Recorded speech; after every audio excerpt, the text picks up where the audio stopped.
Welcome to the Gentleman Gunner, the ultimate performance shooting channel. Now this week I've got ourselves a Glock 45 that I've taken stock to what you see here today. And if you are a loyal subscriber, you'll see that I did in fact do a separate review just on the Radian Ramjet Afterburner.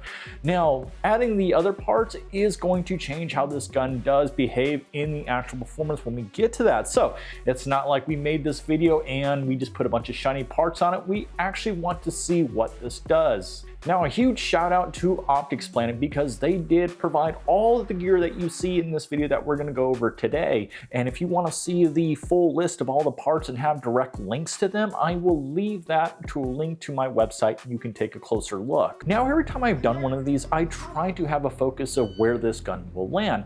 Now if you're not familiar with my channel, I am a competitive shooter, and so what I decided to choose was IDPA's Carry Optics division, which this particular gun, as you see, is legal for it. And additionally, we're going to compare it against two other guns I have, which is the Smith & Wesson Metal Carry Comp as well as the Shadow Systems XR920P. So if we do add these parts, we can see if there is in fact an upside to that. Okay, so now we're going to get a closer look at my Glock 45. Now, the first thing you're going to notice is the Radian Ramjet Afterburner setup. I did do an entire review on this specific product, but I'm going to keep it to highlights here. And one thing I want to mention is there was an improvement from that video. We only did the 25-yard build drill. And when we included everything that you'll see that I'll go over, there was an improvement from that original test. Now the first thing you'll notice is the cross armory magwell here. Where magwells for me serve two purposes. Number one, to make sure reloads are a little bit easier, and on smaller grip guns, it does help me get my strong hand grip a little bit higher. And the reason why I mention that is it's not such a big deal on a full-size grip like the 45, but if you have a Glock 19, and I'll use my Shadow 2 Compact as an example, is that as you can see with the size, I wear about XL mechanics gloves, but as you'll see, when I put my strong hand underneath there, I'm really getting a lot of tension underneath here. This is why I love to run a magwell. And if you'd watch my perfect build on this gun, that's why I made such a big deal of making a custom magwell fit for that division, because now I have a solid grip. So if you decide you're going to go the Glock 19 route, I would really advise thinking about it for that reason. Now, things I'm looking for when I am picking a magwell is its compatibility with other mags. As you see here, I have a stock Glock 17 mag.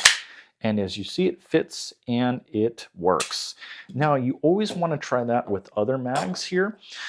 Like this particular one, this is a Magpul mag, which is just another alternative for your stock Glock 17 mag. And then I will grab my one with the Henning base pad. So this is a USPSA type mag for 140 millimeter, about 22-23 round capacity. And as you see, no issues whatsoever. And finally, this is what I ended up using for competition, was a Springer base pad. It's a +0 base pad, so I'm not necessarily looking to gain capacity so much as I am looking to gain real estate underneath. And I'll explain. So first of all, it fits and it works. Why I like having this is when you are slamming these mags in at warp speed, having that extra bit of real estate to push against that is ideal. When they are flush like a stock mag, you actually run a higher risk of not seating it right. So that's why I prefer this type of setup. Now I want to kind of talk about the sight choice. Now, as you'll see, I did end up with going with a Leupold Delta Point Pro, which has been historically a solid choice for an optic.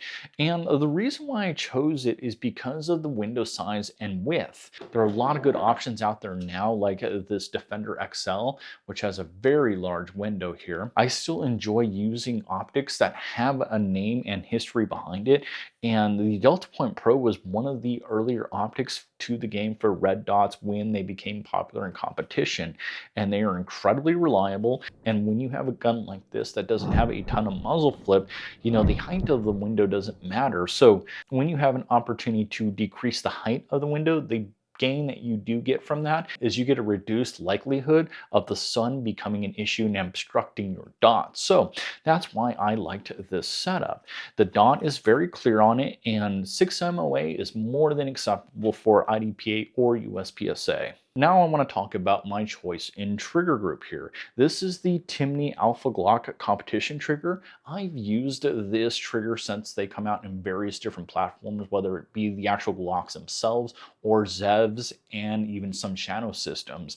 Now, the one thing I love about Timney, and a lot of people don't talk about this, is that it doesn't stay pinned back when it's not in action, kind of like the stock Glock like you see here. So this isn't racked back and it's pinned back, where it stays like this whether it's cocked or not. And that's great when you are dry firing, because then you can get familiar with getting to the wall and breaking it. So when you go and practice in dry fire, you can get in the habit of actually finding that without having to constantly rack this or put in some sort of dry fire kit.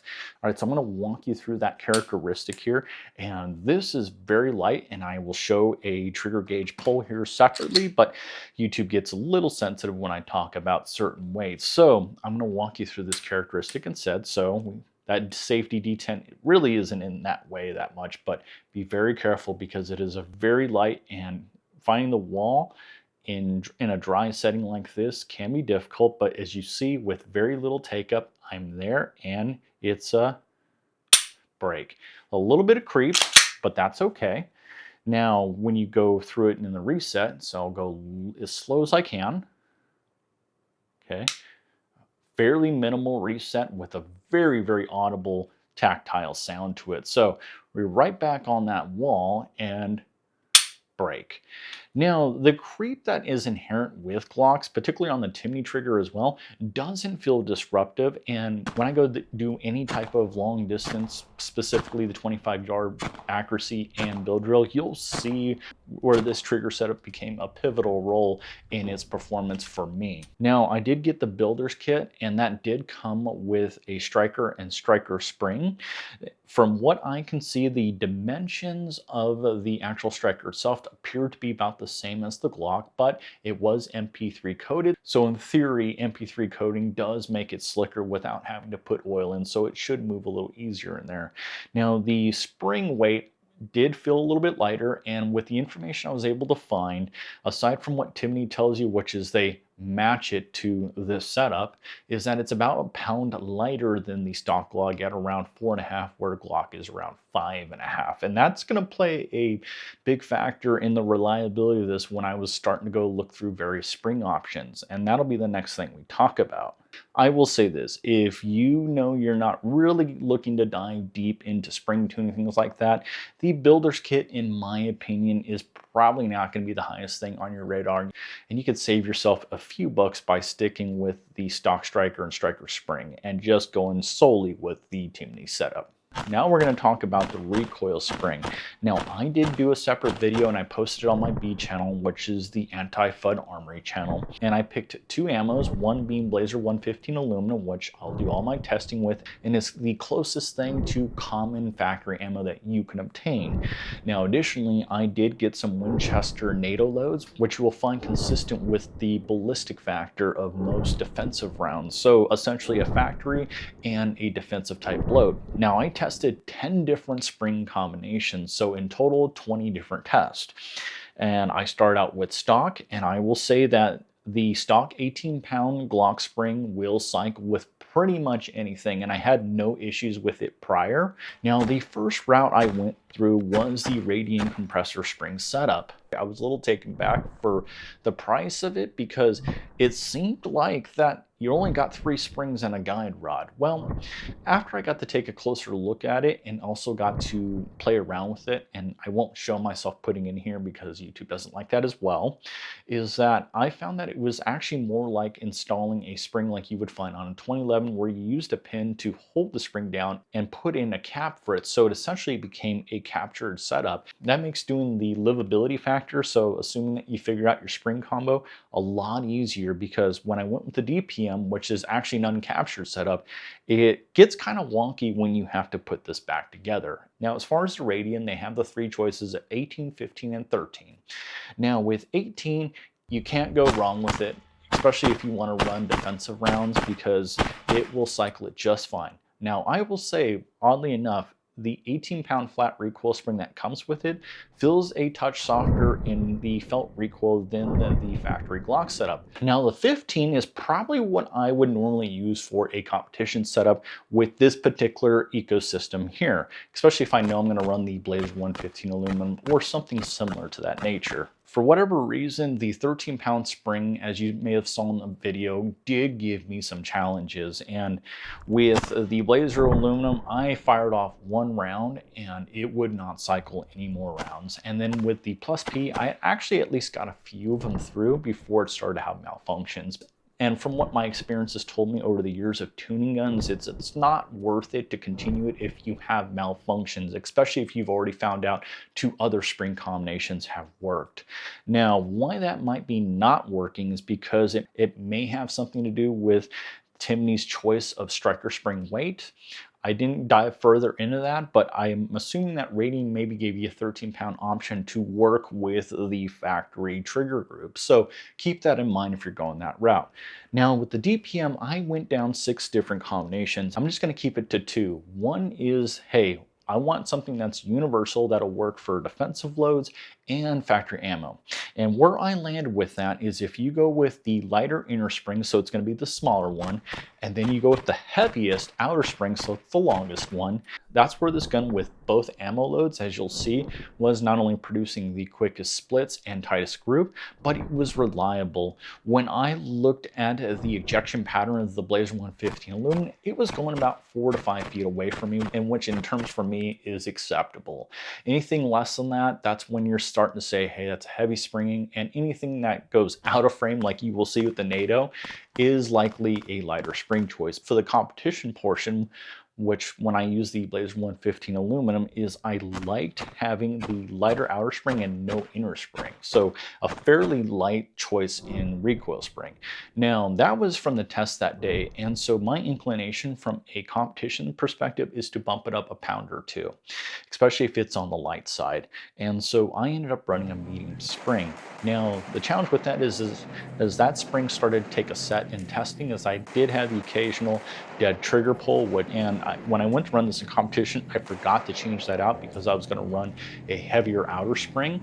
What I'm recommending in short for you guys is you want to push the limit of this with this trigger setup, spring group, everything. The DPM with no inner spring and a heavy outer would probably be ideal, but I would pay close attention to it, especially as the springs take more of a set. Now I mentioned earlier on that I put this gun as a focus for IDPA carry optics.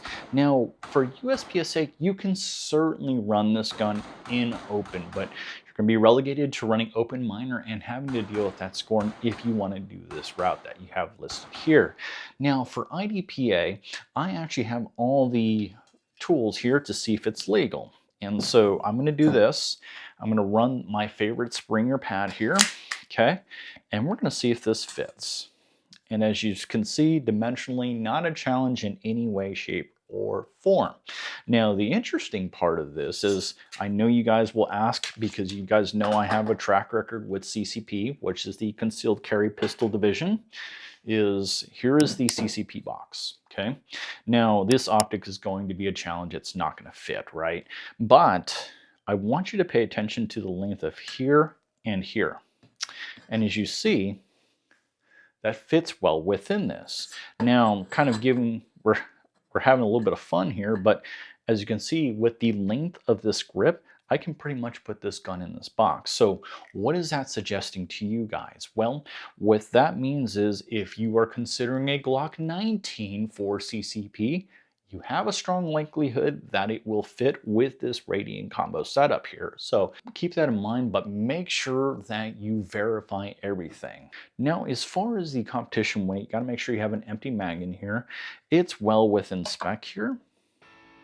As you see, this whole entire package is 28 ounces. So you get to reap all the benefits of a lightweight gun and manipulation, and you will see that in the upcoming test. And now I'll flip it to the shooting portion. All right, let's get into the shooting component of this. And if you're new to my channel, you'll know that I do pretty much 2 separate types of tests, one being controlled and one being dynamic. The difference being that in a controlled setting, I do a barrage of different drills and do a large sampling to see if I can get a consistent set of data. data. Now the dynamic portion, which is typically done in a match, is where I don't have any conditions to where I can influence it other than me shooting the gun at its point. Now the purpose of the dynamic portion isn't to highlight its performance so much as its usability and how it may be practical to you. Now this is why I like to take feedback from you guys, because those of you that participate in my community love to ask good questions. And one of you asked, because this is a match grade barrel, how is it in a 25-yard bench setting? So I actually took you up on that, and I am going to add my portion of this, which is I'm going to confirm it with the 25-yard practical. I was able to produce a very tight group at 25 yards, as you see there. Now, being a little nervous to see where we would go freehand with this, I was astounded where we landed, which was nearly identical, if not a better grouping. Now, it's one thing to verify the mechanical accuracy, but how am I able to extrapolate identical performance? Well, a lot of it has to do with the balance of the gun, and secondly, the trigger.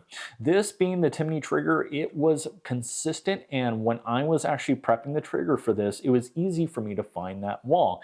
In fact, when I did the second time around, you can see that I got a little spicier with the time I went between shooting rounds. Now, the recoil impulse too did change from the Radian video to this, and that is of course because of the spring choice we went with. Now, I did pull out my XR920P along with my metal carry comp, and I will say this, being ideally sprung for the impulse, it definitely felt a lot softer to shoot versus the XR920P. And of course, the metal carry comp was probably third, is you tend to feel more vibration in the metal carry comp because of the aluminum frame. So this gun definitely absorbed a lot of it, and with ideal springing, it was a pleasure to shoot. So follow-up shots on anything I did within the drills were happening a lot quicker because I had more confidence in the gun. When I went to do the transition drill, I was a little surprised because I was feeling good about my performance with this gun as is, but in terms of time, I did land in between those two guns, with the Shadow Systems being a little bit ahead in terms of time, followed by the metal carry comp just right underneath this gun. Here's the thing, the actual measure of success in that drill is not only time, but accuracy. And because this gun just felt so easy for me to shoot, it was easy to acquire targets too. And maybe I did take my time more, but what came out of that, a more consistent set of alphas giving me a higher hit factor score, which in return rewarded me with the ultimate measure of success, this being the high hit factor of those guns. So yes, when you do make a gun to your preference, of course you may increase your odds of extrapolating that performance. Now, the 25-yard build drill, and what's interesting about this particular drill is that this drill tends to favor heavier guns because they're easier to stabilize. If you go look at my old results with other guns, a lot of times the speed can be there, but the accuracy suffers. Now, this being tuned to my preference, and I know you guys are getting tired of hearing that, but this is important because when it's tuned to what you like, you can match that performance to what you want. And for me, that was a lot easier to do because the gun's return to zero is so immediate and so precise that me getting off this target made it incredibly forgiving. Not only was this gun competitive to the other two comparison guns, but its hit factor score put it up on top of almost any other gun I've had on this channel. So it definitely carries both the speed and precision and accuracy, what you would hope to have out of a combination like this. And what I'm going to lead into next is, does this make financial sense? Well, here's the thing. I'm going to remove the cost of the optic out of this thought. As you see here, and assuming you go with the Timney trigger and at least pick the Radian spring tuning kit, you're looking at a minimum $700. And if you decide to go with the DPM and the full builder's kit, you can go up to $800. Now, as far as the value proposition, I've given you numbers, and I think that should be left up to you guys to determine the value. Do you guys think it's worth it? Would you want to upgrade your Glock, or would you just practically buy either the Shadow Systems or another gun from the factory as is? I want to hear about that and sound off in the comments below. And as I mentioned earlier, I will leave a link to my website where you can take a look at the full build list for this. Now, until next time, guys, remember this thought is, do not buy the gun you love to shoot. Buy the gun that makes you love shooting. And until next time, we will see you all at the range.